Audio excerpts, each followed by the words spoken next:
Hi, today I'm going to read a fairy tale from this book, Andersen's Fairy Tales. This one's called The Flying Trunk.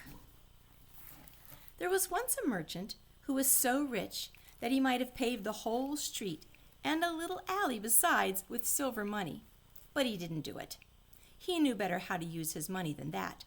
If he laid out a penny, he got half a crown in return. Such a clever man of business he was.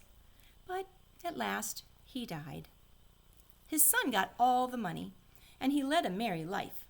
He used to go to masquerades every night, make kites of banknotes, and play ducks and drakes with gold coins instead of stones. In this way, the money soon went.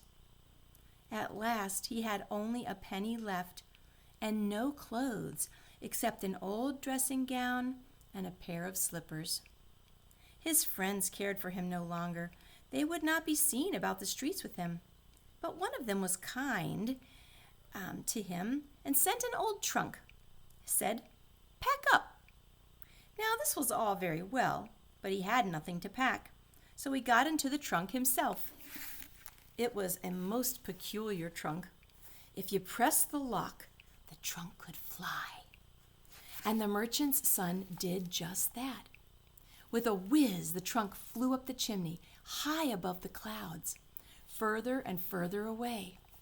The bottom of it creaked ominously, and he was dreadfully afraid it would go to pieces, and a fine fall that would have been. Heaven preserve us! At last he arrived in the country of the Turks. He hid the trunk in a wood under the dead leaves and walked into the town. He could do that without being conspicuous, as the Turks wear dressing gowns and slippers, you know. He met a nurse with a baby. "I say, nurse," said he, "what is that big palace close to town where all the windows are up so high?" "That's where the king's daughter lives," said she. "It has been prophesied that she will be made very unhappy by a lover, so no one is allowed to go visit her except when the king and the queen go with them." "Thank you," said the merchant's son. He went back to the wood and got into his trunk again. He flew onto the roof of the palace, from whence he crept in at the princess's window.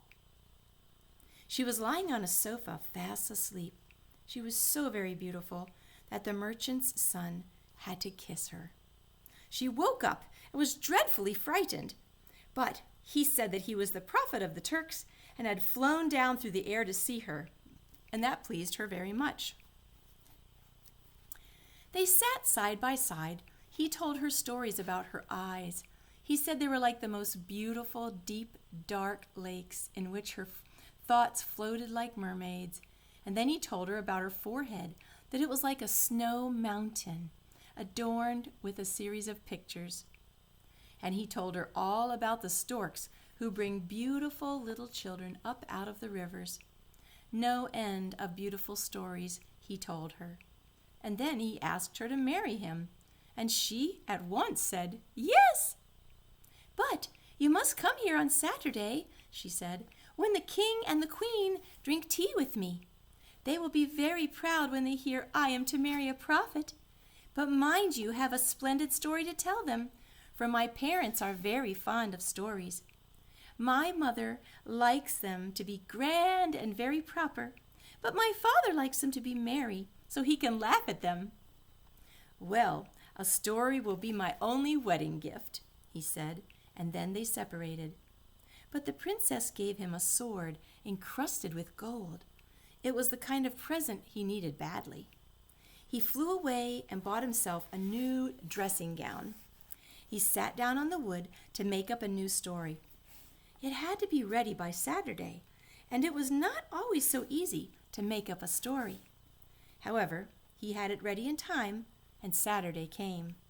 The king, the queen, and the whole court were waiting for him around the princess's tea table. He had a charming reception.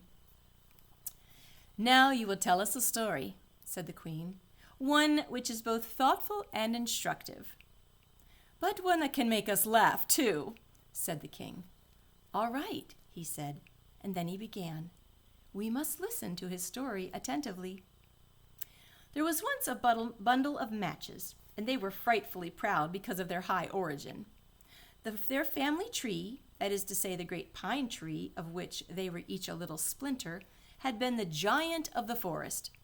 The matches now lay on a shelf between a tinder box and an old iron pot, and they told the whole story of their youth to these two. "Ah, when we were a living tree," they said, "we were indeed a green branch. Every morning and every evening we had diamond tea, that was dewdrops. In the day we had the sunshine and all the little birds to tell us stories.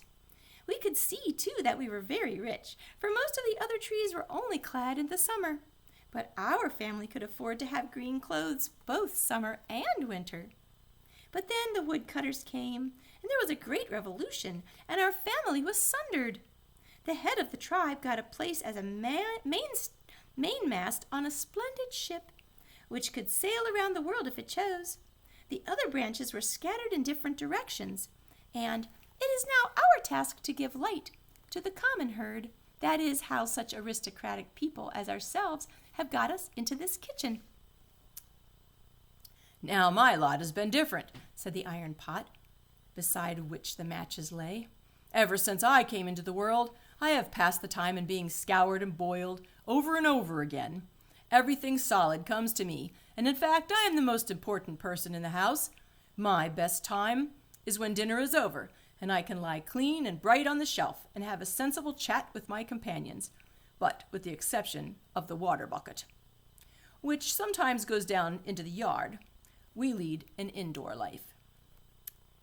Our only newsmonger is the market basket, and it talks very wildly about the government and the people. Why, the other day, an old pot was so alarmed by the conversation that it fell down and broke itself into pieces. It was a liberal, you see." "You're talking too much," said the tinderbox, and the steel sparks struck on the flint. "Let us have a merry evening." "Yes, let us settle into the most aristocratic among us," said the matches. "No, I don't like talking about myself," said the earthen pipkin. "Let us have an evening of entertainment. I will begin. I will tell you the kind of things we have all experienced by the Eastern Sea and the Danish beaches." "That's a nice beginning to make," said all the plates. "I am sure it will be a story I shall like." "Well, I passed my youth there in a very quiet family. The furniture was beeswaxed, the floors washed, and the clean curtains were put up once a fortnight." "What a good storyteller you are," said the broom. "One can tell directly that it's a woman telling a story. A vein of cleanliness runs through it." "Yes, one feels that," said the water pail, and for very joy it gave a little hop which clashed on the floor.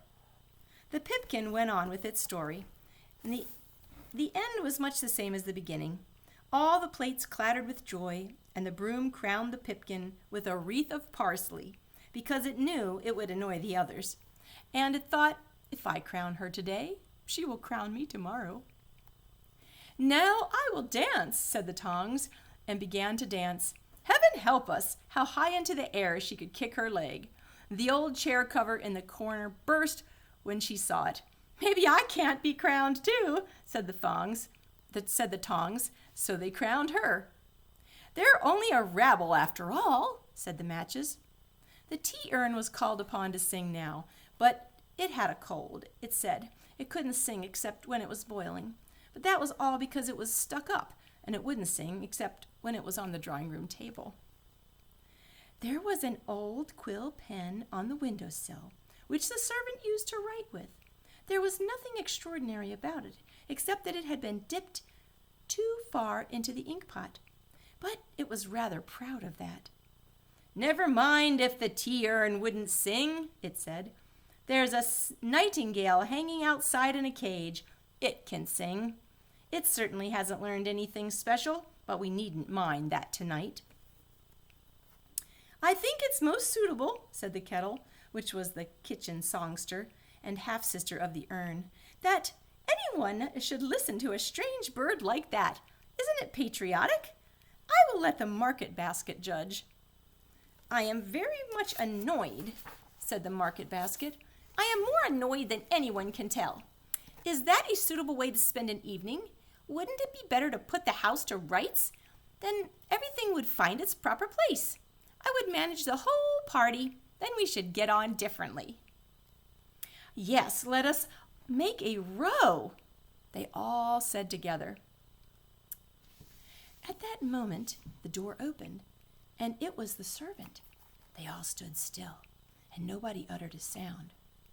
But there was not a pot among them that didn't know its capabilities, or how distinguished it was.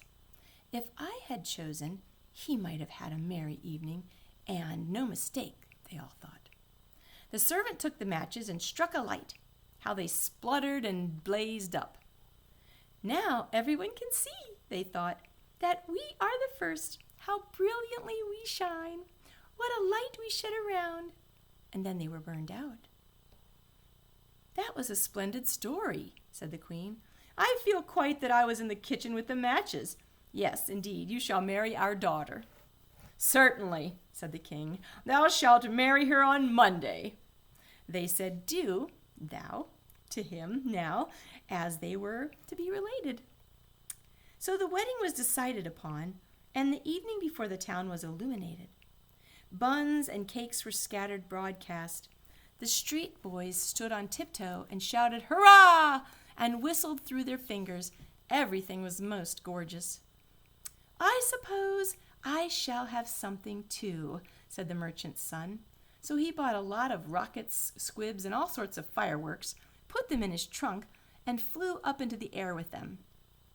All the Turks jumped at the sight, so that their slippers flew up into the air, for they had never seen a flight of meteors like that before. They believed that now, without a doubt, it was the prophet himself who was about to marry the princess. As soon as the merchant's son got down again into the wood with his trunk, he thought, I will just go into the town to hear what was thought of the display, and it was quite reasonable that he should do so. Oh, how everyone talked. Every single man he spoke to had his own opinion about it, but that it had been splendid was the universal opinion. I saw the prophet himself, said one. His eyes were like shining stars, and his beard was like foaming water. He was wrapped in a mantle of fire, said another. The most beautiful angels' heads peeped out among the folds. He heard nothing but pleasant things, and the next day was to be his wedding day. He went back to the wood to get into his trunk. But where was it? The trunk was burned up. A spark from the fireworks had set fire to it, and the trunk was burned to ashes. He could not fly away any more, or reach his bride. She sat all day on the roof waiting for him. She is waiting for him still, but he wanders around the world telling stories, only they are no longer so merry as the one he told about the matches.